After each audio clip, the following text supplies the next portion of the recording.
반갑다. 반가워. 배경이 바뀌었다. 반갑네.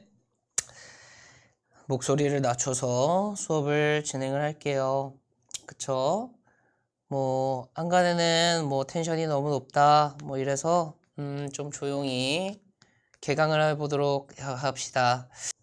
잔잔하게 수업을 좀. 오늘 좀 통합과학 2로 들어오게 됐는데, 그래. 바삭바삭아, 반갑다. 반갑습니다. 오늘 처음 보는 친구들도 있나요? 통합과학 2를 처음 보는 친구들. 반가워요. 처음 보는 친구들 반갑고요. 야, 별로 안 들어왔더라. 우리 통과원은 150명인데 이거 한 60명 정도밖에 안 들어온 것 같아. 야, 이런 끈기 없는 친구들 100명을 납두고 우리는 시작을 하도록 할게요. 고였죠? 그쵸? 여러분들 좀 조용조용히 난 나가도록 할 거고요. 여러분들 아까 말했듯이 곰탕 먹었습니까? 선생님은 애벌레에서 제육덮밥을 좀 먹었어요. 자, 이제 잔잔하게 나가도록 할게. 여러 가지 제도도 좀 뺄 거예요. 여러분들 뭐 별명 이런 거 절대 부르지 않습니다. 그냥 이동희 학생들로 가고, 그래도 우리 반장과 부반장은 좀 뽑아야 될 것 같아서 그래요. 우리 오늘 OT 좀 진행을 할게요. 처음 들어온 친구들이 있기 때문에. OT는 우선은 여러분들 선생님이랑 이렇게 배우게 되고, 숙제는 O2 책이랑 선생님 교환이 숙제가 될 거예요. 숙제가 될 거고, 별명 사실 너무 많아가지고, 뭐 휘리핀도르 그냥 이대로 가도 괜찮은 것 같아. 그래서 별명은 휘리핀도르로 봅시다. 그쵸? 자, 컴플레인은 어쩔 수 없이 나는 이제 수정을 해야 되니까 여러분들 잘 이해를 좀 해주셨으면 좋겠어요. 좀 차분하고 졸리지 않게만 갑자기 이렇게 소리 지를 수도 있고, 알겠지? 얘들아, 천천히. 삐삐삐삐삐삐센 들어왔나 싶기도 하고요. 그리고 O2 좀 진행을 하면 숙제를 찍어서 우리 단톡방에 올려주세요. 마지막 장 2개를 올려주면은 선생님 이제 서울대 의대 친구예요. 서울대 의대면 우리나라에서 공부를 제일 잘한 친구예요. 그래서 그 친구가 이렇게 동그라미 X표 쳐서 선생님이 항상 숙제를 확인하고 있다라는 거. 그리고 여러분들 통합과학 1에서도 확인을 했듯이 숙제를 잘 하면 기프티콘 이렇게 나가게 되니까 여러분들 숙제 좀 잘하게 돼요. 잘해줬으면 좋겠고, 한결이 반갑고요. 어쨌든 요거를 녹화본으로 보는 친구들도 있기 때문에 이런 OT 진행한다라는 거 기억을 좀 해줬으면 좋겠고요. 어느 정도 좀 빠르게 좀 반장 부반장을 좀 뽑았으면 좋겠는데, 우리 기존 반장 부반장들 지금 들어와 있나? 기존 반장 부반장 들어와 있나요? 손 좀 들어주세요. 기존 반장 부반장, 통과원의 반장 부반장. 오늘까지만 반장 부반장을 좀 해줬으면 좋겠어요. 이제 반장 부반장은 사실 선출을 해야 되니까. 알겠죠? 그래, 미니 드풀이 다 들어와 있는 것 같아요. 알겠죠? 출석했고요. 조금은 천천히. 오늘 근데 내용상으로 좀 재밌기 때문에 여러분들 같이 잘 좀 따라줬으면 좋겠어요. 알겠죠? 자, 어디가 드풀아? 들어와. 뭐야? 자, 그래서 반장 부반장 선출부터 조금 나가보도록 합시다. 반장 부반장의 역할은 우리가 채팅이 너무 난무하면은 얼음이라는 걸 해요, 선생님이. 그러면은 얼음을 그어주면은 수업에 들어간다라는 거. 그리고 수업에 어느 정도 중간까지 나가면은 땡을 칠 겁니다. 땡은요, 이제 우리가 이렇게 떠드는 시간, 그리고 기프티콘 당첨자를 뽑는 시간을 갖게 되게 돼요. 그래서 요거를 나가줄 거고요. 드풀이랑 미니는 오늘까지만 반장 부반장을 좀 해줬으면 좋겠어요. 얘들아, 요 정도 텐션은 어떻냐? 괜찮냐? 그래. 근데 또 이제 수업하다가 선생님 텐션 또 높아질 수도 있으니까 그때 반장 부반장은 나한테 워워 이런 거 해주세요. 알겠죠? 워워 이동희쌤 워워 이런 거 해주면 좋을 것 같고요. 여러분들 좀 좋은 소식이 있어요. 되게 좋은 소식이 있는데 그게 마무리가 되면은 이 방송에서도 한번 이야기를 해줄게요. 아마 다음 주에 딱 결정이 날 것 같아요. 알겠죠? 자, 그러면 알았어. 기분 너무 좋아 보여? 이것도 컴플레인일 수 있어요. 기분 안 좋아요. 알겠죠? 기분 안 좋으니까 여러분들, 자, 미니야, 드프라, 얼음 좀 그어주세요. 봅시다. 교환 펴주세요. 교환은 1주차 교환인데 1주차를 다 못 나갈 수도 있어요. 오늘 최대한 좀 나가보려고 합니다. 자, 얼음. 그래, 미니랑 드풀이 얼음을 그으면요. 우리 이제 채팅을 쳐주지 않는 거예요. 지금 바삭바삭 채팅 쳤죠? 미음티귿, 모토 친 건가요? 무트?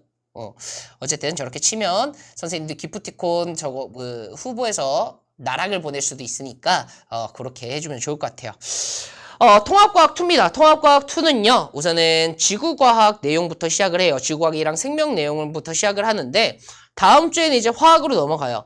통합과학 2에서 가장 중요한 건 화학에서 산화환원 중화반응, 그리고 물리에서 발전 부분이 좀 중요하게 됩니다. 그래서 걔네를 좀 따라와 줬으면 좋겠어요. 알겠죠? 자, 1주차 교환 다 폈지요? 83페이지라고 나와 있는 부분이에요. 여기부터 나가도록 할게요. 우리 오늘 재밌는 거 하기로 했죠. 지질시대라는 거를 구분을 하도록 할게요. 지구과학 내용부터 나가게 돼. 자, 지질시대는 지구가 탄생한 후부터 현재까지 시간을 구분하는 기준으로서 지층에서 밑줄 쳐요. 화석 기록이 매우 드문 시기와 화석이 많이 산출되는 시기로 크게 구분이 돼요. 자, 화석 기록이 매우 드문 시기를 우리는 선캄브리아 시대라고 불러요. 거기다 씁시다. 숫자를 외워야 되는데 46, 그리고 5.42, 5.41, 그리고 2.52, 그리고 0.66으로 가게 돼요. 자, 처음에는 우리는 이거 선캄브리아 시대라고 불리우고요. 그리고 그 다음엔 고생대, 중생대, 그 다음에는 현재까지. 지금도 신생대에 살고 있습니다. 자, 선캄브리아 시대는 화석 기록이 매우 드문 시기인데 가장 길어요. 가장 길다 이렇게 써줄게요. 근데 왜 선캄브리아 시대라고 불리우냐면 고생대를 페름기 막 되게 여러 가지로 나뉘는데 고생대 맨 앞에 그 시기를 캄브리아 시기라고 불리우기 때문이에요. 캄브리아. 그래서 캄브리아의 앞에 있다. 그래서 선캄브리아 시대라고 불리워요. 자, 고생대, 중생대, 신생대로 나뉘고요. 그래서 시기는 외우세요. 46, 5.41, 2.52, 0.66 이렇게 외워주면 돼요. 자, 이러한 지질시대의 특징은 시기를 달리하는 지질시대마다 지표, 대기, 해양의 조건들이 바뀌면서 번성하는 생물의 종류도 달라지는데 우선 OX 한번 풀어보자.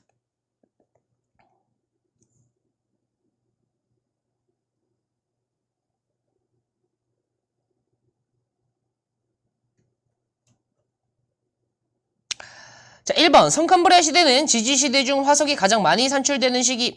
틀렸죠. 에이, 화석이 가장 적게 반출되죠. 누가 많이 반출되는지는 굳이 이야기하지 않아도 돼요. 자, 고생대는 지질시대 중 가장 선캄브리아 시대가 가장 길게 된다고요. 자, 지질시대마다 번성한 생물의 종류가 달랐다. 오, 당연하죠. 근데 선캄브리아 시대에 화석 기록이 왜 드무냐면 이거 정말 중요하거든. 이때는 생물 수가 적어요. 수 적고, 그리고 단단한 골격이 없습니다. 단단한 골격 X 없고요. 그리고 시간이 오래됐기 때문에 지각 변동을 많이 받아요.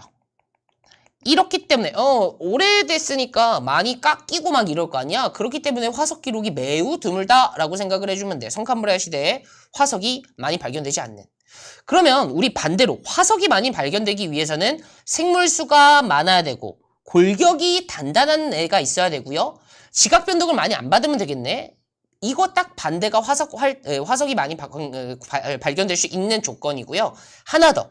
빠르게 묻혀야 화석화 작용이 빠르게 일어나기 때문에 화석이 많이 발견될 수 있는 그 환경이 조성이 되는 거야. 자, 지질시대 구분 기준 볼게요. 지구 환경 변화로 인한 생물의 급격한 변화가 이 지질시대를 구분할 수 있는 기준이래요. 그러니까 고생대, 중생대, 신생대를 구분할 수 있는 기준이 되겠지요. 자, 지질시대 구분 다시 한번 이야기하면 선캄브리아, 고생대, 중생대, 신생대로 구분하고요. 선캄브리아 시대의 화석은 거의 발견되지 않으며 화석이 많이 발견되는 시기에는 생물의 변화를 기준으로 고생대, 중생대, 신생대로 구분한대요. 방금 전에 이야기했듯이 선캄브리아 시대가 가장 깁니다. 선캄브리아 시대가 지질시대의 대부분을 차지하고 지층에 발견된 화석으로 지질시대 구분을 하는 방법에 대해서 이야기 좀 해볼게. 넘어가면 자 보자. 지금 이 그림이 나와 있거든요. 요거에 대해서 좀 설명을 하고 갈게. 자, A라는 화석은 이만큼 존재한대요. B는 요만큼, C는 요만큼, D는 요런 지층에서 발견된대. 라만 발견이 되는 거고요. E는 가에서 마까지 다 발견, F는 가에서 다까지, 그리고 G라는 화석은 라에서 마까지 발견되는데, 자 봅시다. 여러분들 그냥 느낌상으로 어디랑 어디를 구분하고 싶어요? 맞아요. 그 느낌이 맞아. 가장 자극적인 부분이거든. 가장 많이 생성되고 가장 많이 죽은 그 부분 맞아요. 즉 다와 라 사이가 가장 많이 멸종하고 가장 많이 출현한 그 경계죠. 자, 생물계의 변화가 가장 크게 나타나는 지층 다와 라의 경계를 기준으로 지지시대를 구분을 할 수가 있대요. 자, 우리 화석으로 지지시대의 환경을 알아내는 방법에 대해서 조금 더 이야기를 하고 갈게. 어디까지 하고 쉴 거냐면요. 지금 얘네들 대멸종까지 하고 좀 쉬는 시간을 가지도록 할게요. 봅시다. 자, 과거의 지층으로 생성된 시대의 환경인데 중요합니다. 표준 화석과 시산 화석으로 나뉠 수가 있어요. 얘네 특징이 중요한데 부정합은 좀 나중에 이야기를 할 거고 표준 화석이라고 하는 거는 그 생성 시대를 알려줘요. 이 화석이 발견되면 어떤 시대다, 고생대다, 중생대다, 신생대다 이런 걸 알려줄 수 있는 거고요. 시상화석이라는 건 환경을 알려주는데 표준 화석부터 이야기를 하고 가자. 얘네는 그냥 그 시대에 짱을 먹었다라고 생각하면 돼. 짱을 먹는다라는 거는 생존기간이 짧고 넓은 면적의 분포예요. 그러니까 짧고 굵게 산 거야. 고생대는 삼엽충, 갑주어, 방추충. 중생대는 암모나이트 공룡. 그러니까 어느 지층에서 암모나이트가 발견됐다? 얘는 중생대의 지층이구나. 이런 걸 알 수가 있다 하고. 신생대는 뭐 화폐석이랑 메모드가 발견이 되는데 거기다 써줍시다. 고3이 고등학교 3학년이 고3이 가방을 메고 다닌다. 다닌다. 중학생 외우는 방법이요. 암석을 공부한다. 방금 전에 선생님 텐션 높아질 뻔했다. 공부한다. 신입생이 화장품 매장에 들어간다. 이렇게 써주세요. 이렇게. 고3이 가방을 메고 다닌다. 중학생이 암석을 공부한다. 신입생이 화장품 매장에 들어간다. 라고 써주십시오. 고생대는 갑, 주어, 방, 추충 요런 애들이 발견되면 고생대라는 거야. 그리고 삼엽충 이렇게 외우면 돼요. 고3이 가방을 메고 다닌다.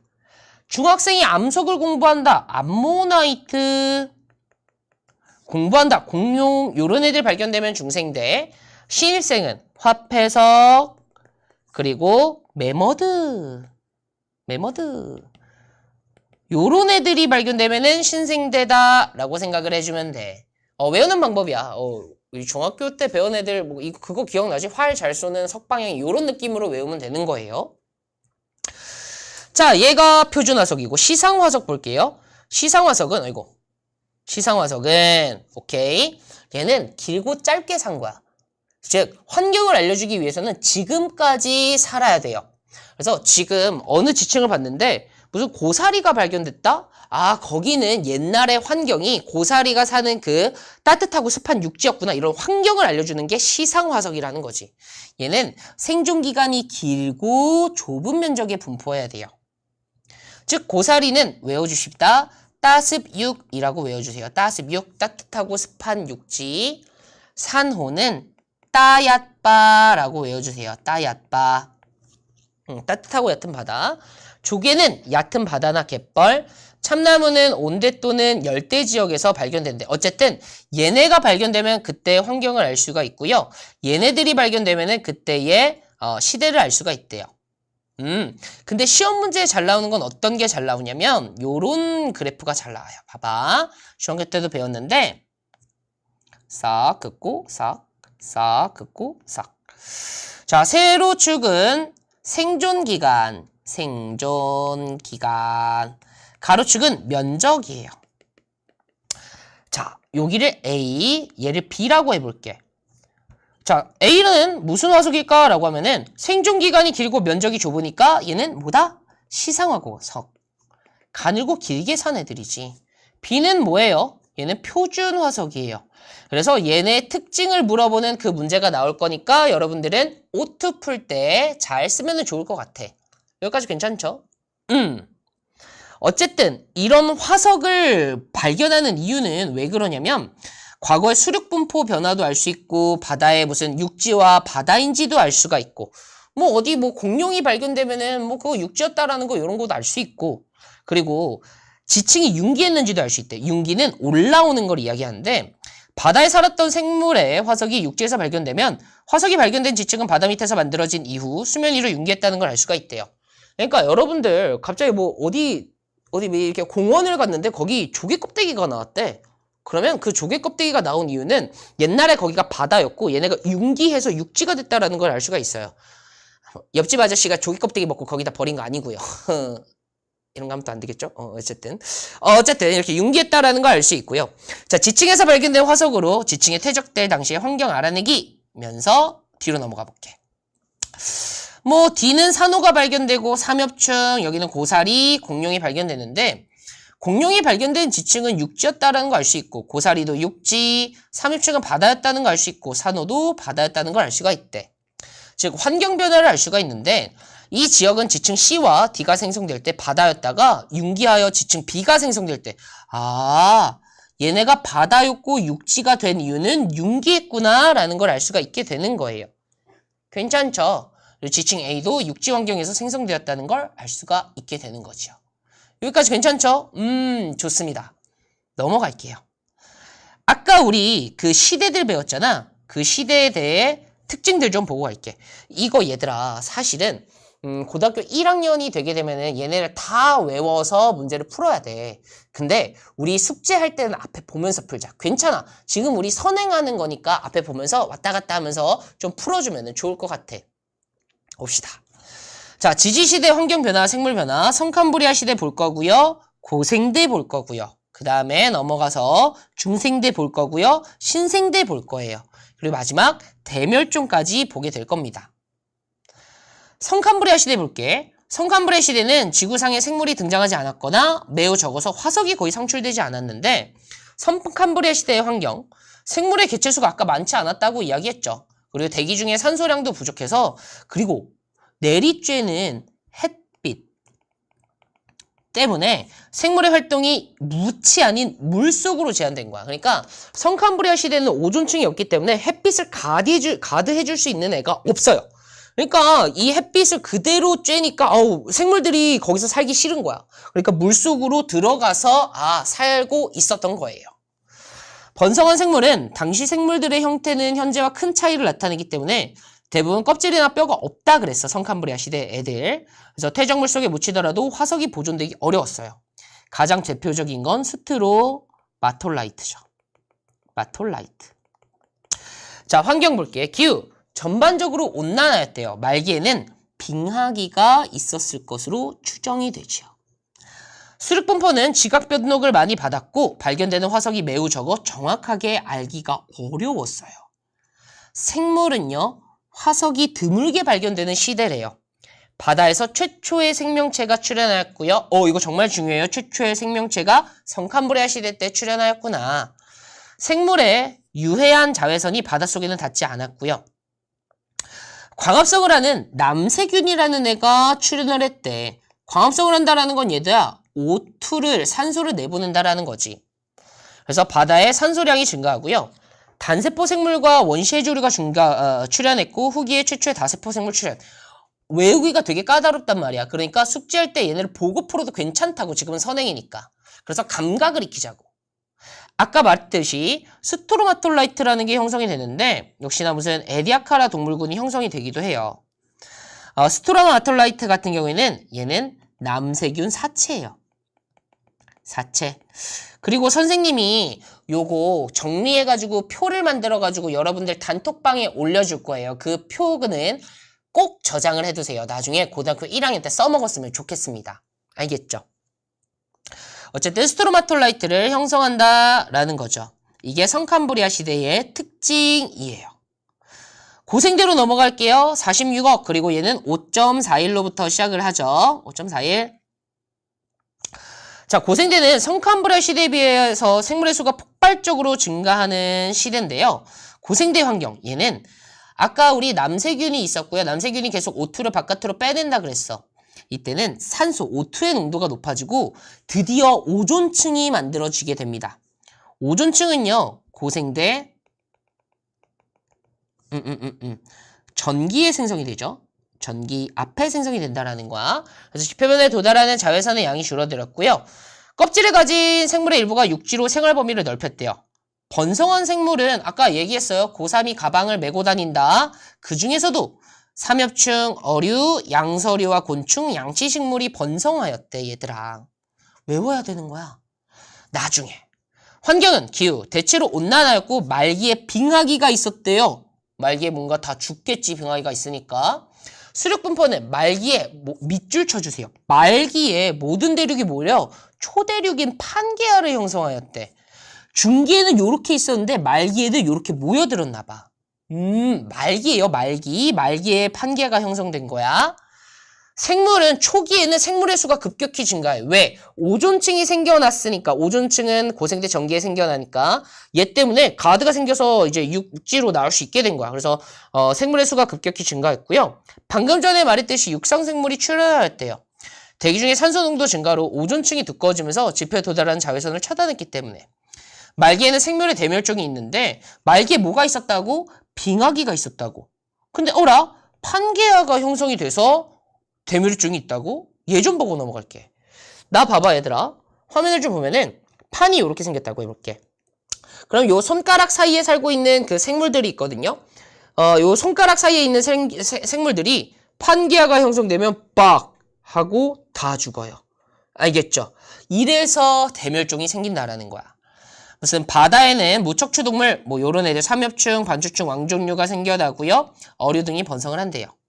육지에는 양서류, 공충류, 양치식물이 번성하고 파충류나 거시식물이 출현한대요.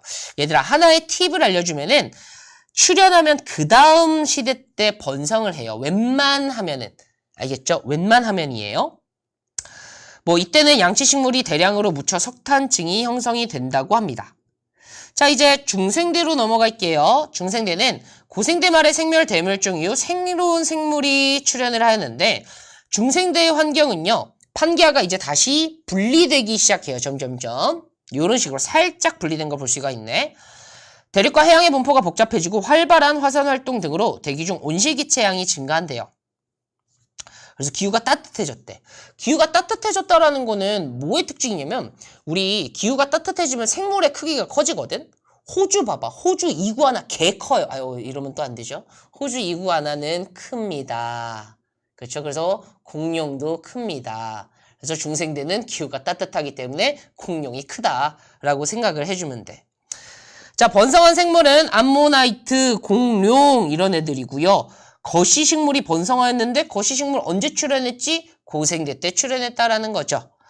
환경은 빙하기가 없었어. 전반적으로 온난했다 이거지. 중생대는. 그래서 화산활동 등으로 대기 중에 온실기체 양이 증가했기 때문이고요. 수륙 분포는 판게아가 분리되면서 대서양과 인도양이 형성됐고 전 세계적으로 지각 변동이 활발해서 로키 산맥과 안데스 산맥이 형성되었는데 거기다 적어놓자. 중대인, 노안, 그러니까 중대인이라고 하는 건 중앙대인 약간 이런 느낌인데 중생대에 대서양, 인도양이 형성되었고요. 노안이다, 늙었다, 노키 산맥, 그리고 안데스 산맥이 형성이 된 거야. 맥 이렇게. 자, 이 시대는 파충류의 시대고요. 말기에는 생물의 대멸종이 있었어요. 근데 얘들아 공룡이 대멸종된 이유는 사실 아직도 알지 못해. 그러니까 무슨 운석이 충돌했다 뭐다. 그래서 101가지 가설이 있거든. 하나의 가설은 공룡의 머리가 무거워서 못 들었다 이런 것도 있어. 그래서 공룡의 무슨 방귀 때문에도 멸종했다 이런 논문으로 있어요. 논문으로. 그래서 아직은 알지 못해. 여러 가지로 추정이 되고 있는 거고요. 자, 중생대 때 바다에는 암모나이트라는 게 번성을 했대요. 육지에는 파충류, 거시식물이 번성했고 시조새, 작은 크기의 포유류, 속시식물이 출현하게 되었죠. 출현하면 어떻다? 그 다음 시대 때 번성할 가능성이 많다라는 거지. 신생대, 지금이에요. 그 중생대 이후로부터 지금인데 신생대는 중생대 말의 대멸종 후 살아남은 생물들이 번성했대요. 신생대의 환경, 아까 대서양과 인도양이 확정되었대. 중대인 노안 중에 하나죠. 북상하던 인도 대륙과 아프리카 대륙이 유라시아 대륙과 충돌하여 이때 히말라야 산맥이나 알프스가 형성이 됐대. 대륙과 해양이 여러 조각으로 나뉘면서 오늘날의 분포와 비슷하게 됐고요. 번성한 생물은 뭐야? 포유류가 번성을 했어요. 그리고 속시식물, 화폐석이 번성하였고요. 인류가 출현하였죠. 환경은 기후는 대체로 온난화였지만 후기에 빙하기와 간빙기가 반복되었고 수륙 분포는 대서양과 인도양이 점점 넓어졌습니다. 그리고 태평양이 좁아졌지요. 알프스 산맥과 히말라야 산맥, 요거 외워주세요. 이때는 알프스랑 히말라야가 형성이 되었나봐. 즉 현재랑 비슷한 수륙 분포가 형성되었죠. 포유류 시대입니다. 우리의 시대예요. 넓은 초원이 형성되어 초식동물이 진화하였고요. 바다에는 화폐석이 형성이 되었대. 아까 화장품 매장에 들어갔으니까. 육지에는 포유류, 조류, 속시식물이 번성하였고 최초의 인류가 출현했어요. 조금 정리를 좀 해주자면 여기 오른쪽 위에다가 정리를 좀 하도록 합시다. 동물의 진화 과정은 무척추 동물, 어류, 그리고 양서류, 서류, 그리고 파충류, 그리고 조류와 그리고 포유류가 되죠. 요렇게 포유류, 요렇게 진화를 하고요. 식물의 진화 순서는 해조류, 그리고 양치식물, 그리고 이렇게 거치식물이고요. 그리고 속시가 이렇게 번성을 하게 되는데 라인을 그을 거예요. 여기까지 우리는 고생대예요. 딱 이렇게 이러면 좀 구분이 쉽죠. 여기까지 중생대, 그리고 마지막은 신생대 이런 식으로 분포를 해주면 돼요. 괜찮습니까? 그래서 문제를 풀 때는 크게는 이렇게 외워주고 문제를 풀 때는 앞에 보면서 풀어도 된다라는 이야기를 조금 해주고 싶어요. 알겠죠? 넘어가 볼게요. 자, OX 한번 풀고 가자.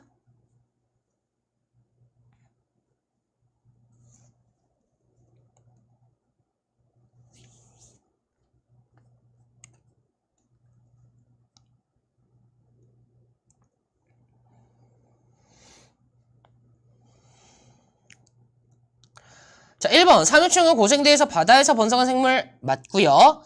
2번 중생대에는 기후가 한랭하여 생물이 번성하지 못하였다. 야, 뜨거우니까 공룡 커졌다 그랬잖아. 따뜻하니까. 자, 대멸종 볼게요. 대멸종은 지구상에서 거의 동시대에 절반 이상의 생물이 사라지게 된 사건인데 지금은 5번의 대멸종을 이야기를 해줘요. 근데 가장 큰 여기를 우리는 집중해야 돼. 고생대 말에 가장 큰 대멸종이 있는데 우리 고생대 말에 가장 큰 대멸종의 원인 2가지였어요. 하나, 빙하기가 있었고요. 2번째, 판게아 형성이 있었어. 얘를 자주 물어볼 거니까 기억해주고요. 대멸종의 원인 좀 볼게. 대기와 해양의 산소량 급감에 따른 생산자의 감소, 화산 분화에 따른 온실기체의 증가, 화산재의 태양빛 차단, 해수면의 높이의 급변등이고요. 수만 년에서 수백만 년 동안 여러 가지 환경 변화가 순서대로 발생하거나 거의 동시대에 발생했던 것으로 추정된대요. 또한 어떤 생물의 멸종은 또 다른 여기가 정말 중요해요. 어떤 생물의 멸종은 또 다른 생물에 번성할 수 있는 기회가 되기도 한답니다. 그러니까 누가 죽어야 누가 또 생물 다양성이 늘어나는 계기가 되기도 하지요. OX 풀자.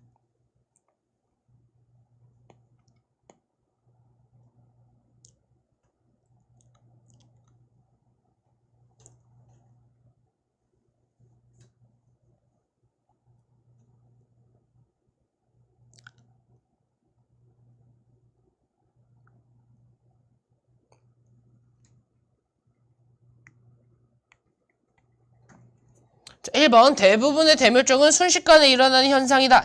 좀 오랜 시간에 순식간에 일어나는 것도 있지만 대부분은 좀 오래 걸려요. 오래 죽어요. 자, 대멸종은 지지시대 중 중생대 기간에만 일어났다. 에이, 아까 고생대 말에도 일어났었잖아. 여기까지